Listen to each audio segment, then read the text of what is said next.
Welcome, welcome, welcome, everyone. Welcome to another show, another episode of Walking with a Master. We have, two premium and pristine masters here that I'm going to share with you. Let me first just say that I am Grandmaster Abdul Azziz Muhammad, also known as and formerly known as Grandmaster Anthony Muhammad, and I'm coming to you. This show is dedicated to the legacy of Dr. Moses Powell, and you will get an opportunity to hear from a couple of masters that have, a history with Doc and around Doc and through Doc all the way, and you'll see, and they're going to share with you. So listen, without any further delay, I want to introduce Professor Stone and Professor Hurlock. Let's give them, our attention. All right. Welcome, family. How you all doing? We're fine. Us, us. Man, it's great to see you all. It's great to see you all. Haven't had a chance to really see you all, man. We used to see each other all the time back in the day. Yes, sir. Yes, sir. Okay, so what we want to do is we want to go into your life. We want to walk with you. As I said, it's about legacy, right? So legacy is not saying that something started with you. In fact, it is better to know that it didn't start with you, but you are part of a line that is very long. So we have, what we talk about is VSK.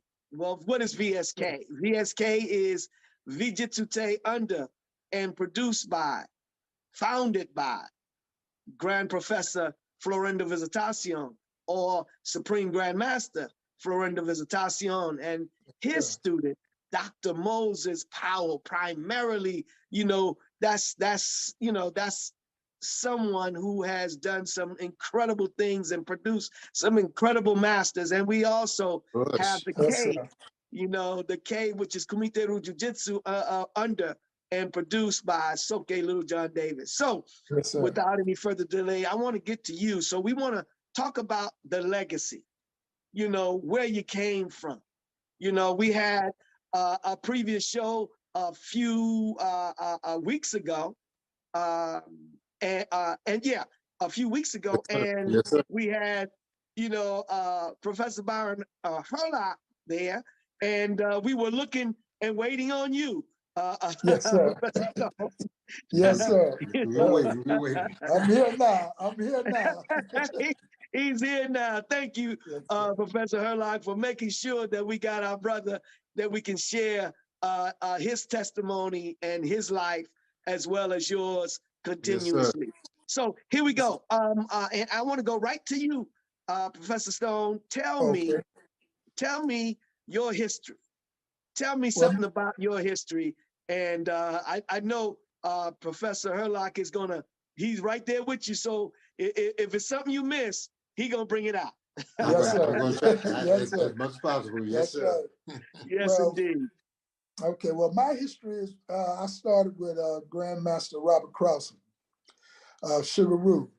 That's where I started. I started off, I brought my son to Sugaroo, and I was sitting there watching the class, and I enjoyed it so much, I joined myself. And I stayed in, and he quit. And I worked with Professor Michael Black, Sensei Simpson was one of my instructors, and Grandmaster Yehuda was another one of my instructors. So we all worked very hard. I was very hard. I was like 34 years old when I first started in the martial arts.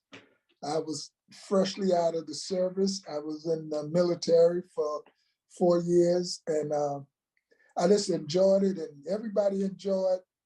I love to work hard, and that's what Master Sugar used to do. He used to work us hard, and I became so good that they put me on his team where we would travel, and we went everywhere. I mean, Caribbean, we did the whole Caribbean. where we would do different places we would do, and we would teach there. We would stay sometime for a week or longer, where we would work out. And he put me and Professor Black together, and we would work, and Mike would work with me. Mike was younger than me.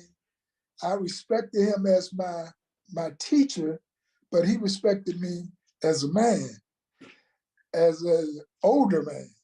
And we would work out. He was like my brother, and I learned so much from all of them, really. And different places we would go, everybody would call me Big Stone. Now, Brother Stone. They called me Brother Stone and called him Big Mike. As a matter of fact, we would go so much, they would see him and call him Stone, see me and call me Mike. That's how close we were. And stories I could tell is tremendous stories. But once I got to a certain level, Grandmaster Crossan allowed me to work with, to go to Sanukus Root, and I really appreciate that. And I was worked directly with Doc and everyone. I was with Doc, actually training for 14 years with Doc. And we got so close that he would call me up to come over to his house. And on Sundays, I would go over and we would just talk. And believe it or not, it wasn't martial arts. We would just talk about life. And Gina would be cooking some fried chicken, and we would eat and we would talk, and he wanted to know more about me, and I let him know a lot about me that I don't really talk about. And he would say everybody that comes to see him and talk with him, they want to talk martial arts, but he just wanted to talk everyday stuff. And he would explain to me how he loved football. And we would talk football because he knew I loved football. He said, I can tell the way you move when you do your techniques are so rough, like you playing ball. And he said, that takes me back when I was a kid in high school and I played ball. And we would talk, and he wanted to know about me in the military. And of course I wouldn't give but so much. And then he invited someone over one day, and this brother, I don't remember his name, but we got to talking, and we found out he was stationed in Vietnam at the same place I was stationed, around about the same time. That was in the Central Highlands. And we had a conversation, and Doc was just listening. I could talk to him because he understood things that were funny to us may not have been funny to other people. And I think at that point, me and Doc got real close. I would take him different places and whatever, and I would go to his house just about every Sunday. And then we would watch, he loved to watch cartoons. And we would watch the cartoons, and then my legs were always weak, but he would show me techniques that strengthened my hands, my arms.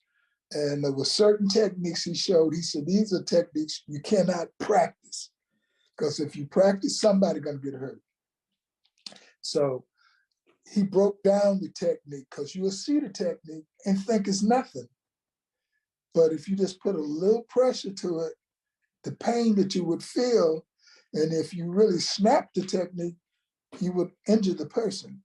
And I appreciate him showing that to me.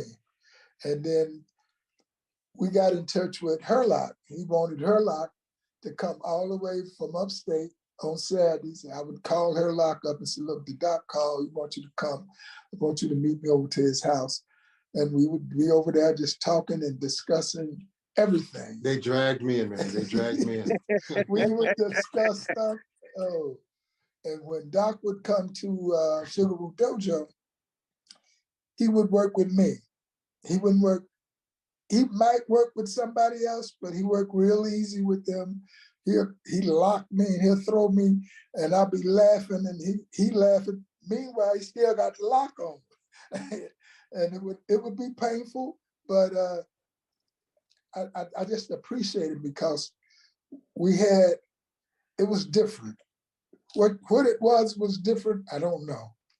And then when I came down to Worlds Collide, where we would work out, the way you let us come in, and it was really nice. And we felt at home. And working with your brother Chris, for Chris, man. But anyway, we used to work out so hard, and I just enjoyed it to the max. He loves Chris. That's beautiful. He talk about your brother all the time. Man. The stuff that we learn, without knowing you learn certain stuff. In days we didn't have mats, and we would work out. Professor Bill said, Stone, this is some stuff that we can't even show other people. And Professor Black would always get me pumped up. He'll do a technique. We ain't got no mats on the floor. And then no throwing. And of course, he's gonna put me upside down in the air. And then he'll greet out. And he said, he sent Professor Bill over. He said, Professor Bill, you work with Professor Bill? I said, I'm not working with him, not now.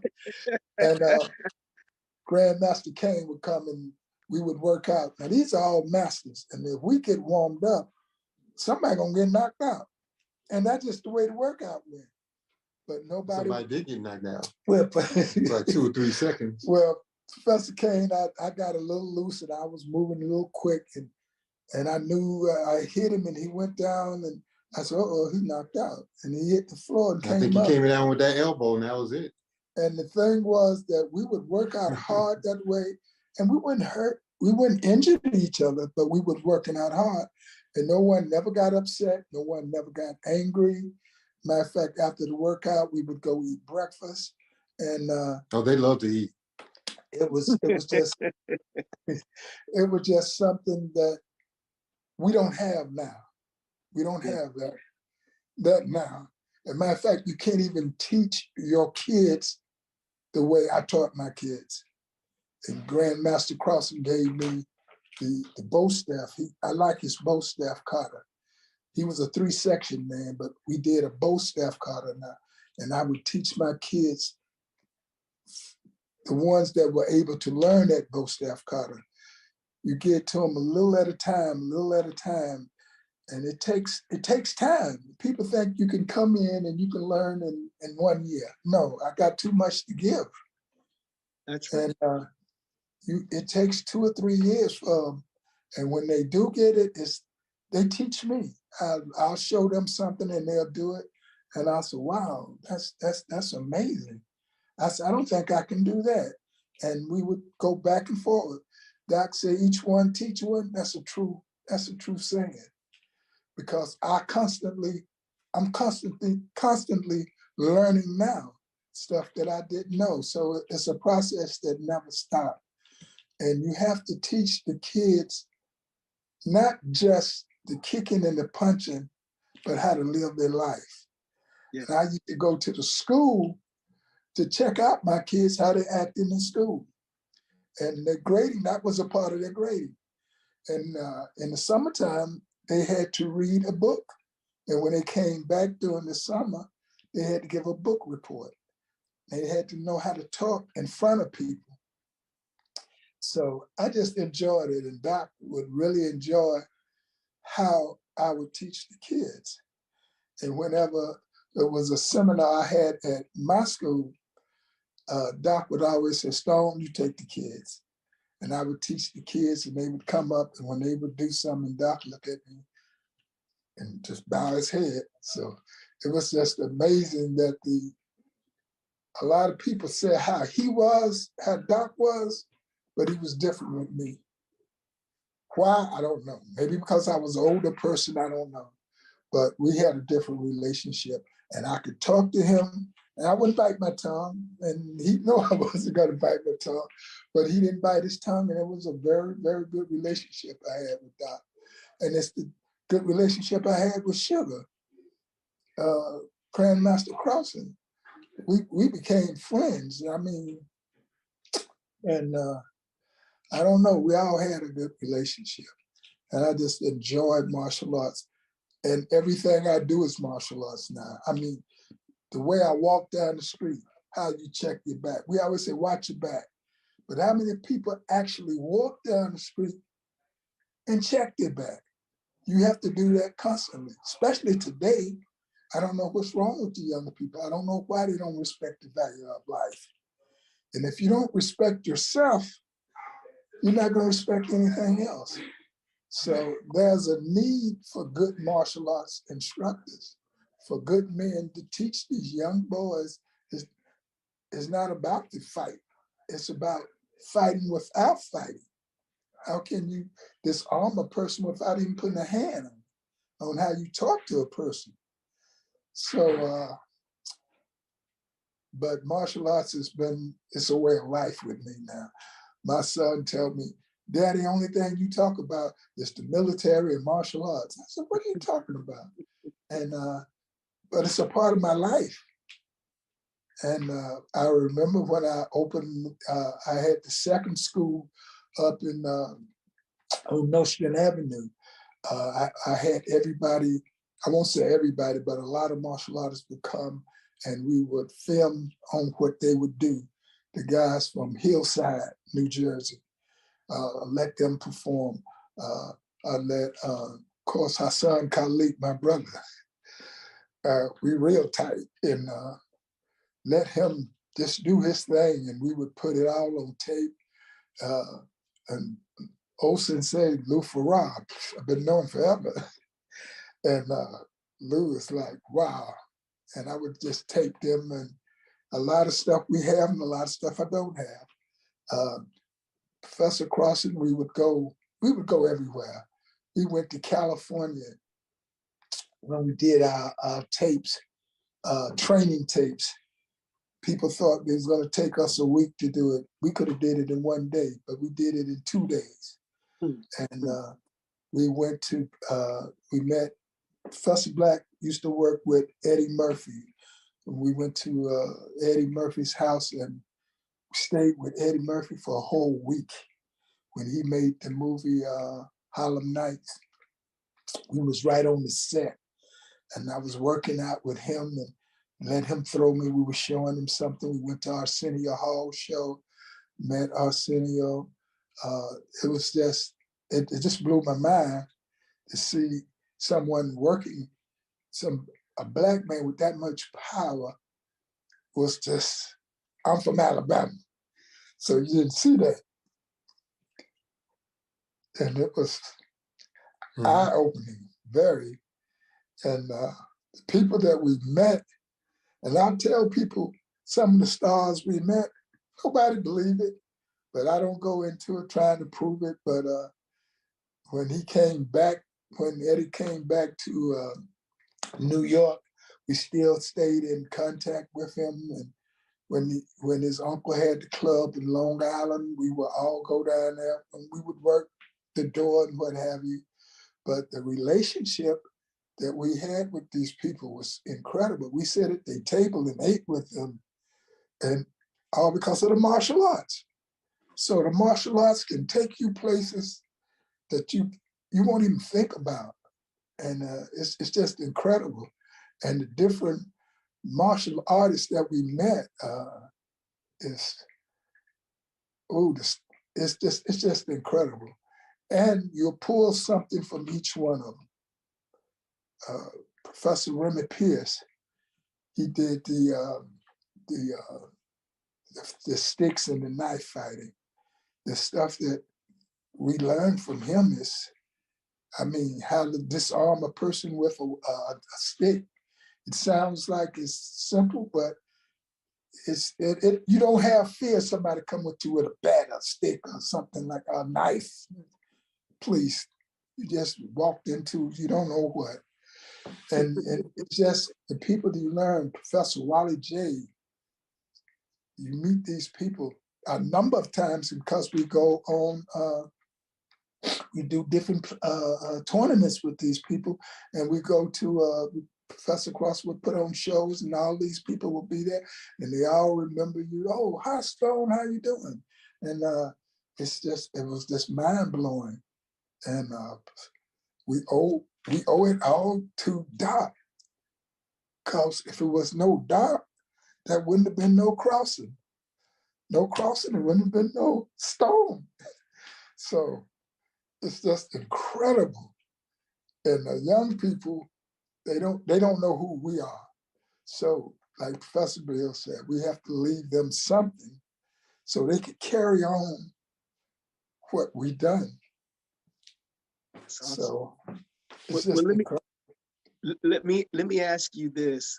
In fact, let me kind of go over to Professor Hurlock and tell us. I mean, he's right next to you. You know, tell us about your being with Stone, Professor Stone, and whatnot. Tell us about him. Well, I got to tell you, when I met Professor Stone, as I said in the interview I did a couple of weeks ago, I was looking to get back into snooker because my instructor, Soki Kane McQueen, he got married and moved to Mount Vernon. And so I said, what am I going to do now? And he said, here, take down this number and call this person. And so I did, and that wound up being Robert Sugar Carson. And so I got the address, I came down, and because my intentions were to join. I mean, my instructor is recommending this person. There's no doubt in my mind that, you know, he thinks highly of that person as well. I walked in the dojo, I think it was on Clarkson, right? Right, yeah, that's on Clarkson. And there had to be like 80, a minimum of 80 students in there. It's not that it's a big place, you know, it's an apartment building on the first floor, like a storefront place, but it's totally emptied out. So there's not 2 or 3 rooms, there's no walls up except the office in the back. And everybody was sweating. And of course, I walk in the door and there's Professor Stone. I think he was a first-degree black belt at the time, right? And he comes up and I tell him, you know, I'm a student of Soki James McQueen. And he recommended I come down here and check out your dojo. And Professor Stone said, do you remember that? Yeah, I remember. Yeah, I remember. Tell the truth, brother. Yeah, anyhow, I remember. So anyhow, what I want to get to is that this brother was like, were you 295 or 305? I was the 3. I was close to 3. I'm just going to round it off. He said, this is a 300-pound guy. And he comes up there walking, his shoulders going left and right. He got his gi on and he's leading the class. I think somebody else took over so he can address this stranger who walked in the door. And he leans over to me and with a high-pitched voice, coming out, this big fella. He said, how you doing? My name is Sensei Stone. I'm a student of, and then from that point on, everything was about Grandmaster Carson. He was telling me that he's a 6th-degree black belt, and he's been training, you know, under Dr. Moses Powell, the student, et cetera, et cetera. He's not here today, but if you come back tomorrow or whenever the next session was, then you know, you can meet him. And that's how it all started. So that's how I met Professor Stone. So yeah, I remember. And I was walking in the dojo. I was a third dan already in my systems. And you know, the following day, I came in, and that's when I introduced myself to you know, Grandmaster Robert Carson. And you know, he was telling me, okay, you know, you can come into the dojo, and but I have one of my mandates is that you must start from a white belt again. And I told him, I'm just here to train. All I want to do is train, and the belt doesn't mean anything to me, to tell you the truth. And so Professor Stone was the only one who knew that I trained previous, and a little bit about my background. because of that first day. We came in and we had a conversation.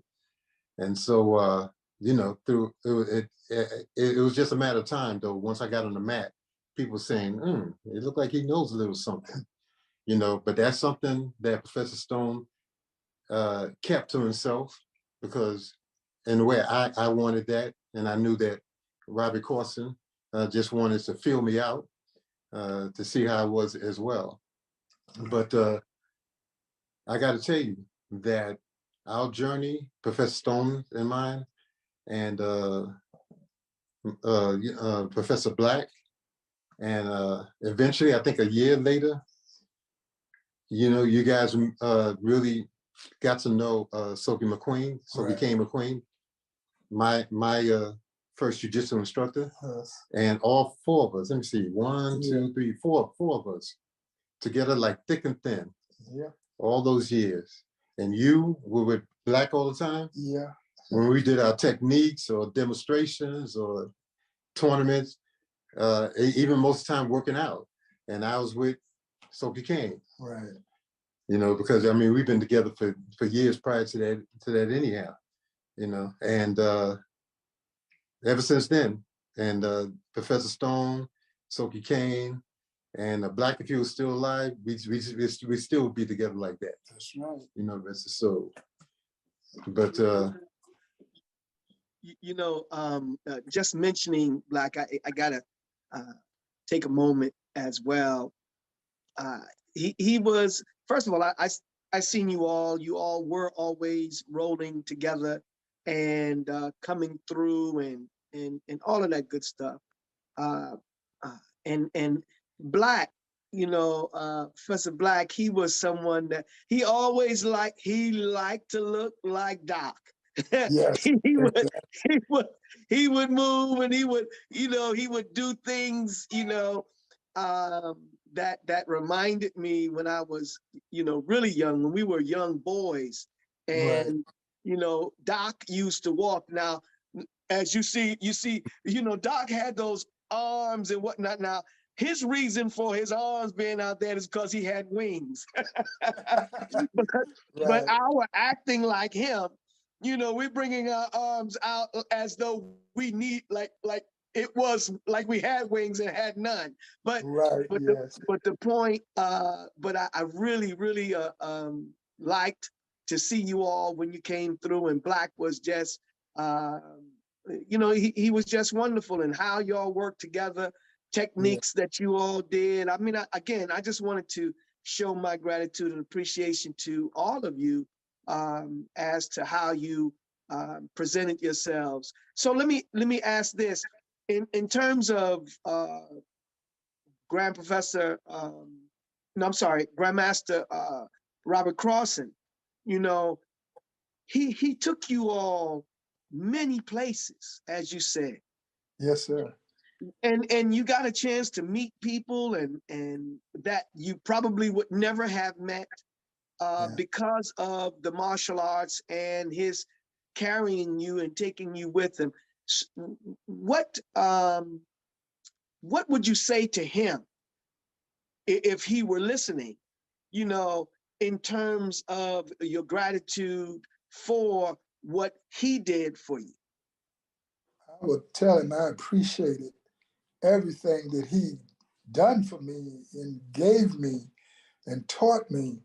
Even when he wasn't teaching, he was teaching. And the places that we went, it's funny, he started relying on me. Stone, what skit should we do now? What skit should we do now? And I would say, well, we'll do this skit or we'll do that skit. And I said, well, look, sir, don't give them too much. Leave the crowd wanting more. With their tongue hanging out. Leave them wanting more. Because he would go on and on and on and on. I said, you know, just give them just enough so we can come back. And he would always make up, people wouldn't believe, but we would make up stuff in the hotel room before we go out to do something different. Everybody used to love the subway scene, but we did, we went to we went to, I think we was in DC. Yeah, we was in Washington, DC. And we wanted to do a technique in do a skit in slow motion. I said, sir, how you gonna throw me and I'm gonna fall out the air in slow motion? And I said, how we gonna roll in slow motion? And we practiced a few times before we went out. And we did this thing, how someone would see us that might have been a little high, a little drunk, how they would see the fight. We started the fight off fast and start moving in slow motion. And we taped it, and it was so funny how it came out when we saw the tape. People actually thought the tape was in slow motion. So his mind was so creative. Who would think you could do something like that? And of course, when we would do shows, we would come out not in regular gis. We would wear satin gis, sparkling gis. I remember when we did the Apollo Theater, and I'm saying, man, these people don't laugh at us. We coming out here with all the sparkle stuff. And when we came out, they said, oh, here come the Supremes. Because we had the glitter and stuff on, you know, at the Apollo. Then they said, oh no, that's the circus. You could hear people yelling. And when Men Black came out, they said, oh, here come the elephants. And they was just laughing. But once we started moving, it was totally different.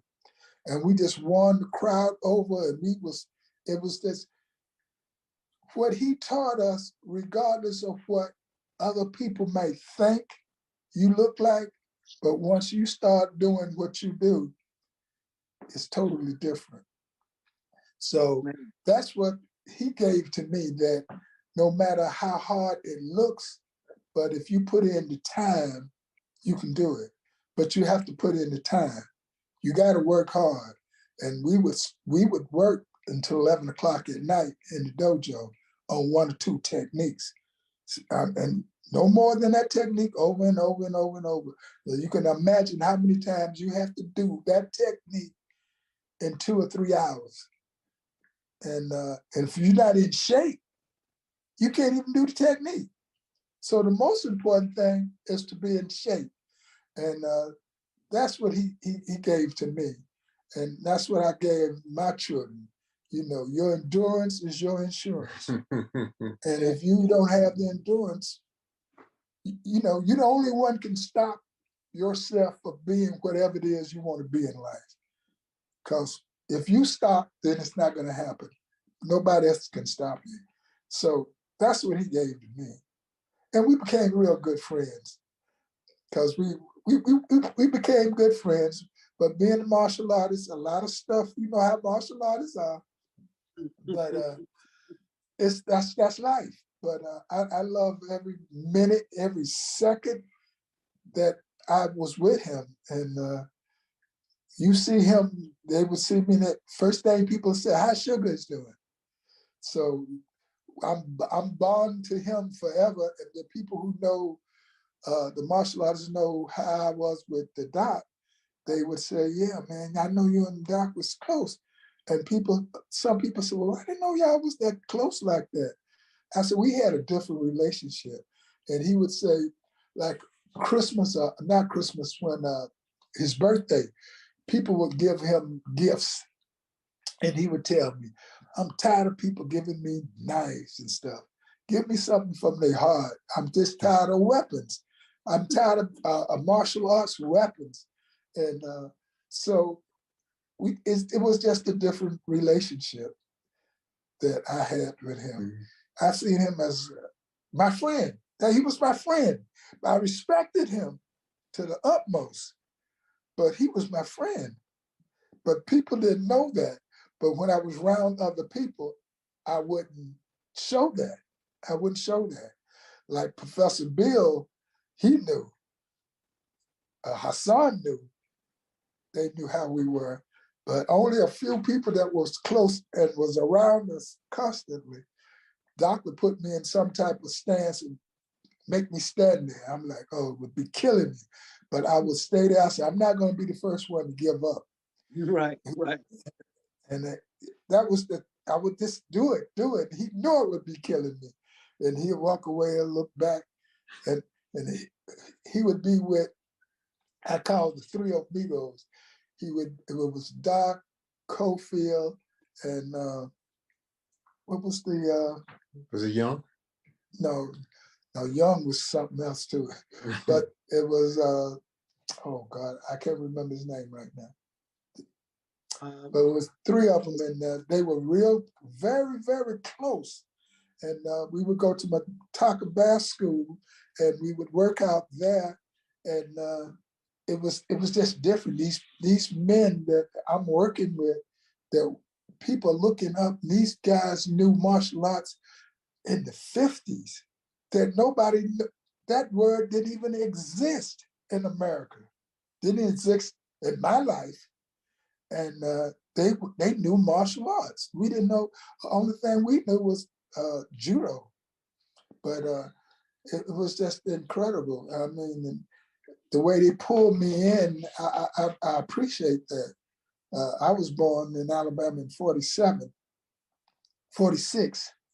And it was just a different life. And I was blessed to leave and then come to New York, and just a new world of friendship that I learned. And this was with different men that were men, different type of men than the type of men, everyday men I grew up with in the South. And I really appreciate that.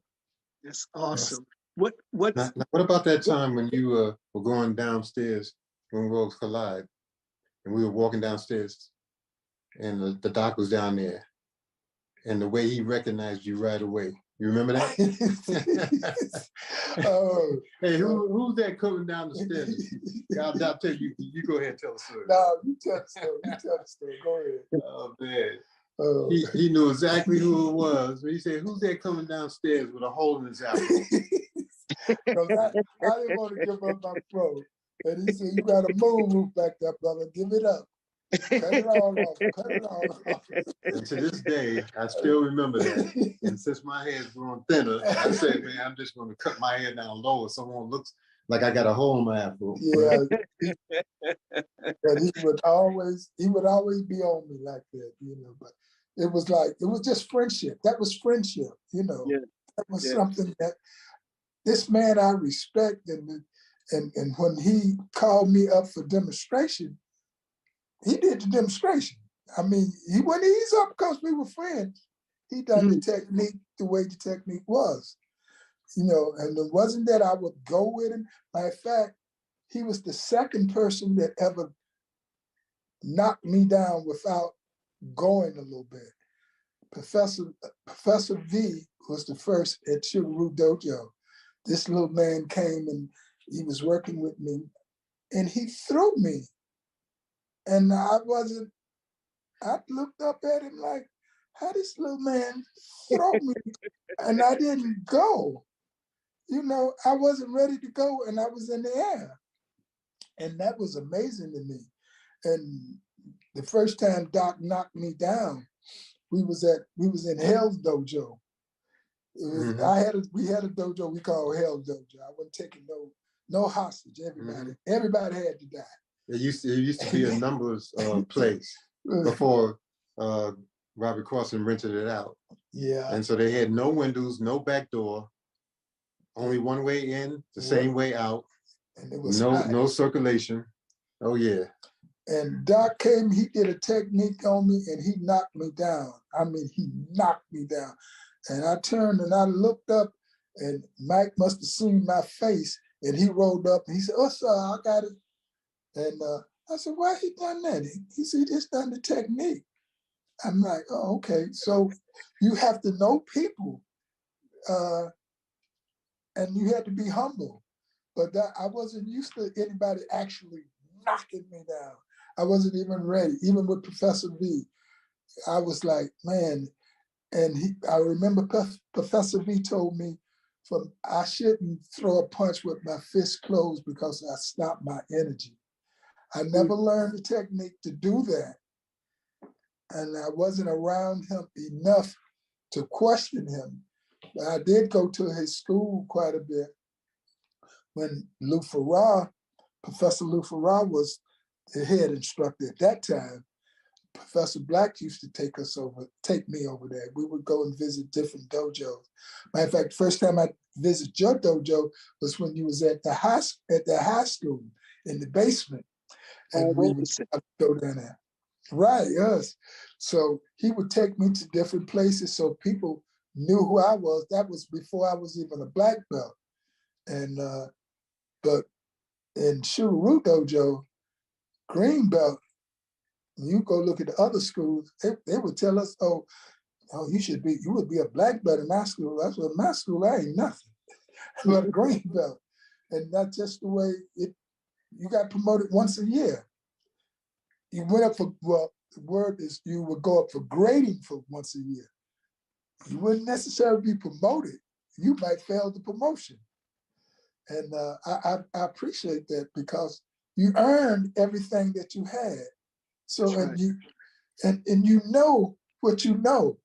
So the belt really didn't mean anything. In my mind, the belt didn't mean anything. It's what you know. He said, it's not us dojo, us defense. It's not self-defense. It's not dojo defense. It's not we defense. It's self-defense. It's what you know. If you doubt yourself, then you have already lost the fight. And that's the way you should look at life. If you want to be a success in life, you can't doubt yourself. Go for it. Even if you fail the first time, you do it again. You go again. Whatever, how many times it takes for you to reach what you want, then that's what it takes. So you do it. When I opened the school over on Nostrand Avenue, it was like 7-8 years before I got in that location where I wanted. But we kept that dojo for about 4 or 5 years over there. And I had to close that dojo up in 2008. 2008, my daughter got sick. But it's just, whatever it is in life you want, you got to put the effort. And martial arts is a way of you having your brain, your mind challenged to do whatever it is you want in life. And everybody look at the punching and kicking. That's just a part of it. That's not the whole story. The whole story is conditioning your mind to reach the goal you want in life. So I appreciate that from everyone that I came in contact with under Sanuka's rule, under Vijitsu, under Shuru, because we are one family. Mm-hmm. Now, how about that time when Professor Black volunteered you to be the Uki for the doc? Oh, tell them about that time. Oh, we was on Atlantic and we was downtown, and we was getting ready to sit down, and Doc wanted somebody to come and be the Uki. As I was sitting down, I almost sit down, Mike pushed me forward, and Doc started laughing. I'm stumbling, trying not to be the first guy, and so he done the techniques on me. But it was just funny. Well, Mike would do that. He would always make me first, and we would laugh about it. And Mike was like my brother. He was in my house more than I was in my house. Every Christmas he ate dinner with us. Thanksgiving he ate dinner, and 4th of July he would be here. And his mother didn't even realize that he was here on those days. For years he was that way. So I miss him so much. It's really beautiful. The martial artist's life is full, you know. Yeah. There's the life in the dojo, there's the life outside the dojo, I mean, you know, we have so much that we can give, and I'm thankful that I got an opportunity to hear your lives, you know, in the martial arts and some outside of it. But I really appreciate that. I also want to congratulate you, both of you, for your promotion or your position of rank and whatnot. And you, Professor Wood, Professor Stone, you got an opportunity to be given rank by Grand Master Robert Crossan just recently, correct? Yes, sir. Yes, sir. Congratulations on that. Oh, thank you. But you know, everybody was calling me Grandmaster for the last 3 years anyway. And I would always correct them, I'm not a Grandmaster, but the Grandmaster is how you carry yourself. Come on. That's what it is. So you reach that goal when people see it in you. Yes, indeed. Yes. And everybody saw it in you, brother. That's it. That's it. Well, listen, family, I thank you for your time, for sharing, and listen, everybody out there, you're getting, you know, continue to tune in to our show. Continue to tune in to the show where you get an opportunity to hear from masters such as these brothers that I have on today. I thank you all again. Go to the official Grandmaster Anthony Muhammad YouTube channel. And again, I thank you all for being present, and I look forward to seeing you soon. Brothers, thank you for all that you've done. Yes, sir. Great interview, great conversation, and I'm always edified by what I hear, and I appreciate you two greatly. Again, us. Yes, sir. Thank you, sir. Every student of a master here today, you reflect your master teacher. You want to walk like him. You want to talk like her. But you start by having an object in front of you that you admire.